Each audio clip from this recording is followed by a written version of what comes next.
अचानक सौरभ की लाइफ में एक टर्न की, ना कृति और ना उसका बेटा अंशु घर से नहीं है। हेलो गाइस, कैसे हैं आप सब लोग? आई होप जैसे भी हो बहुत अच्छे हो। आज हम सुनने वाले हैं कुछ डिफरेंट टाइप की स्टोरी। अभी तक हम हॉरर स्टोरी सुनते आए हैं, आज हम सुनेंगे लव स्टोरी। सबसे पहले मैं आपको ये बता दूं कि मैंने नया माइक लिया है, तो आज से थोड़ी हमारी जो ऑडियो क्वालिटी है जो और वीडियो क्वालिटी है वो थोड़ी एनहेंस हो जाएंगी पहले के कंपैरिजन में। तो एंजॉय करिए इस अच्छी ऑडियो को, इस अच्छी स्टोरी को और इस नई स्टोरी को। चलो शुरू करें। आज की स्टोरी है एक लव स्टोरी जिसकी शुरुआत होती है सौरभ और कृति की स्कूल टाइम से।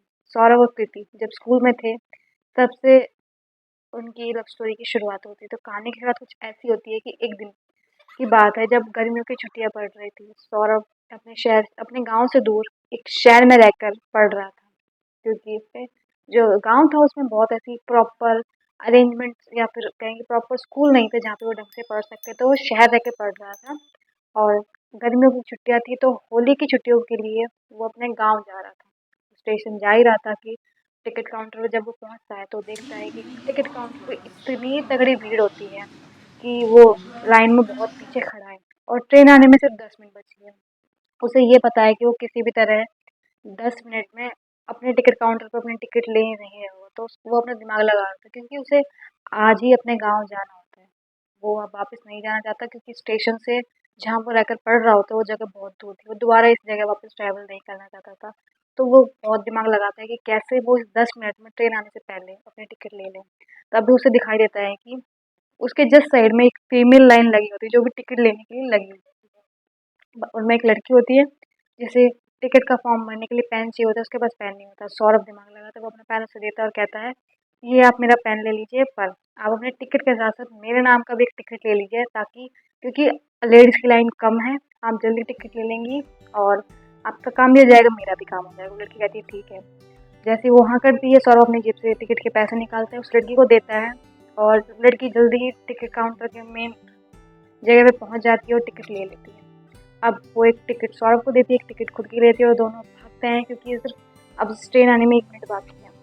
ट्रेन जैसे ही आती है वो दोनों ट्रेन में चढ़ते हैं और भागकर अपनी सीटों पर बैठ जाते हैं। और जैसे ही वो अपनी सीटों पर बैठते हैं वो दोनों एकदम हँसके नहीं है ना, हंस रहे होते हैं पागलों की तरह, क्योंकि जैसे उन्हें लगता है कि जैसे कोई चीज़ ऐसे छूटने वाली थी और उन्होंने उसे भागकर पकड़ लिया।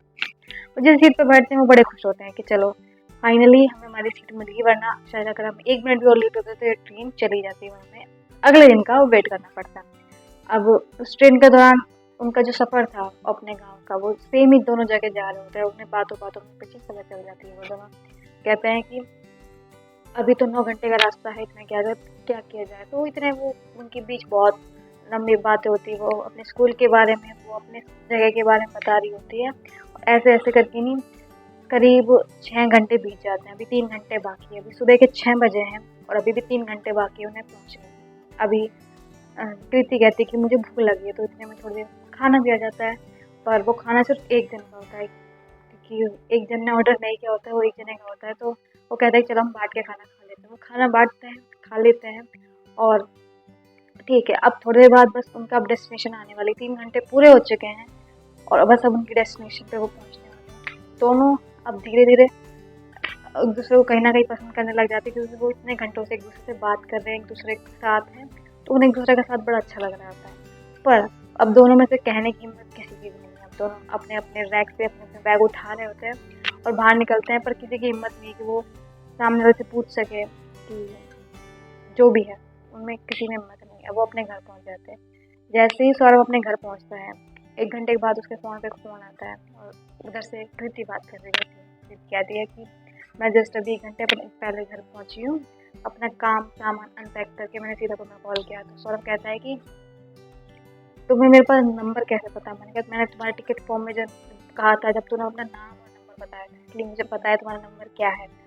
तो वो दोनों बड़े खुश होते हैं। अब धीरे धीरे उनकी फ़ोन पर लंबी लंबी बातें चलनी स्टार्ट हो जाती है और धीरे धीरे प्यार धीरे धीरे उनका बढ़ता रहता है क्योंकि दोनों ही एक दूसरे के जैसे थे। दोनों एक दूसरे की बातें, दूसरे को एक दूसरे का साथ बड़ा पसंद था। एक दिन वो दोनों प्लान बनाते हैं कि चलो स्टेशन के पास वाले पार्क में मिलते हैं। वो स्टेशन के पास वाले पार्क में मिलते हैं, घंटों बातें होती है। वो अपनी हैबिट्स, अपने जो भी उनका तौर तरीके है, अपने बारे में सब कुछ मतलब एक दूसरे को बता देते हैं। फास्ट फॉरवर्ड कुछ साल बीत जाते हैं। और वो दोनों अब दूसरे से इतना प्यार करते हैं कि उन्होंने अपनी फैमिलीज़ को बता दिया कि वो इस इंसान से बात करना चाहते हैं। सौरभ ने अपनी फैमिली को बताया, उन्होंने अपनी फैमिली को बताया, बट ऐसी टिपिकल लव मैरिज में आपने सुना होगा कि फैमिली नहीं मानती उसकी बात पे, वो इसके टोटली अपोजिट होती है कि नहीं, क्योंकि उन दोनों की जो कास्ट है वो डिफरेंट होती है, तो उनके घर वाले नहीं मानते। पर बहरहाल वो किसी तरह झगड़ा वगड़ा करके उन दोनों को मना ही लेते हैं, और जैसे ही वो मानते हैं वो शादी कर लेते हैं। जिस वक्त तो शादी करते हैं उस वक्त लड़की की एज 20 होती है और जो लड़का होता है वो करीब 22 साल का होता है, तो उनमें इतना कुछ एज गैप नहीं होता। अब शादी को उनके करीब 8 साल हो चुके थे, शादी बहुत अच्छे से चल रही है। धीरे धीरे जो सौरभ है उसने नई नई एक होटल स्टार्ट किया होता है कि चलो ठीक है, वो और भी काम कर रहा होता है, पर उसने एक होटल स्टार्ट किया होता है जो बहुत अच्छा चलता है। कृति और सौरभ की लाइफ बहुत अच्छी चल रही होती है, वो दूसरे से प्यार करते हैं, उनकी फैमिली अच्छी है, सब कुछ अच्छा चल रहा है।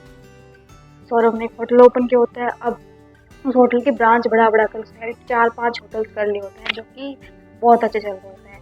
पैसे की कोई कमी नहीं है, फैमिली चल रही है। अब कुछ सालों बाद सौरभ का एक बेटा भी होता है, जिसकी उम्र अब करीब करीब 6.5 साल हो चुकी होती है। सौरभ अपने बेटे से बहुत प्यार करता है, बहुत ज़्यादा, मतलब कि उसका जो दिल है वो अपने बेटे में ही बसता है। वो अपनी बीवी से ज़्यादा वो अपने बच्चे पे ध्यान देता है और उससे कहीं ना कहीं ज़्यादा प्यार होता है। पर इतनी अच्छी लाइफ चलने में उस अचानक सौरभ की लाइफ में एक टर्न हो जाता है। एक दिन उसका बेटा कहता है कि पापा मुझे न्यू ड्राइंग बुक चाहिए। 6.5 साल का बच्चा होता है, बच्चे कुछ भी करते रहते हैं, ड्राइंग बुक्स पढ़ते रहते हैं। तो वो उससे कहता है कि मुझे एक न्यू ड्राइंग बुक चाहिए। तो वो कहता है कि ओके, कोई बात नहीं, मैं तुम्हें ड्राइंग बुक ला दूंगा। पर सौरभ अपने होटल्स के काम और दूसरे कामों में इतना बिजी होता है कि वो कभी उसे ड्राइंग बुक ला के नहीं दे पाता है। पर एक दिन उसे सौरभ को याद आता है कि अच्छा मुझे मेरे बेटे की ड्राइंग बुक भी लेके आनी है। तो वो जाता है कि एक क्या है, वो कुछ 3-4 एक ड्राइंग बुक्स उठाता है और अपने घर पे लेके आता है। तो जब वो घर आता है तो देखता है कि ना कृति और ना उसका बेटा अंशु घर पे नहीं होता है, वो जा चुके होते हैं। वो बहुत उनका वेट करता है कि वो कब आएंगे कब आएंगे।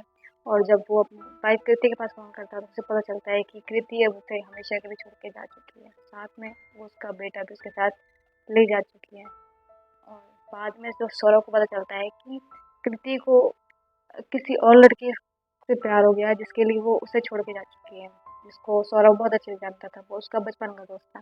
बट अब सौरभ कुछ कर नहीं सकता था, तो उसने सोचा कि अगर अब मैं कुछ नहीं कर सकता तो मैं क्या करूँ। तो अब सौरभ बैठ कर बस अब धीरे धीरे उन ड्राइंग बुक्स को देखता है। वो अब वो इतना डिप्रेशन में है कि ना वो काम पे फोकस कर पा रहा है, ना खुद पे, ना किसी और चीज़ पे।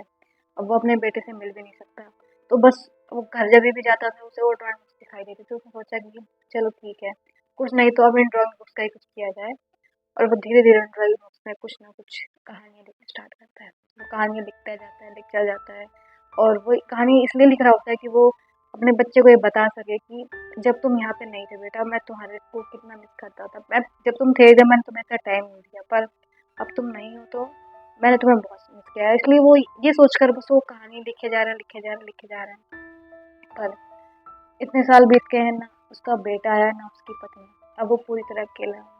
इसी तरह लिखते लिखते उसकी कविताएं कब इतना बड़ा रूप ले लेती है कि वो एक फेमस राइटर बन जाता है। और वो बस अब यही उम्मीद कर रहा है कि जो कहानी उसने अपने बेटे के लिए लिखी है, कभी वो उसका बेटा भी पढ़े। कहानी को लोग इतना सराह रहे हैं, कम से कम उसको वो बेटा वो पढ़ ले जिसके लिए उसने इतने दिल से वो कहानी लिखी है, उसकी एब्सेंस में वो कहानी लिखी है। और इसी तरह एक लव स्टोरी इस तरह से एक एंड हो जाती है। तो आई होप आपको ये कहानी अच्छी लगी होगी। अगर आपको कहानी अच्छी लगी तो इसको लाइक करें, शेयर करें, सब्सक्राइब करें, और तब तक के लिए बाय बाय करें।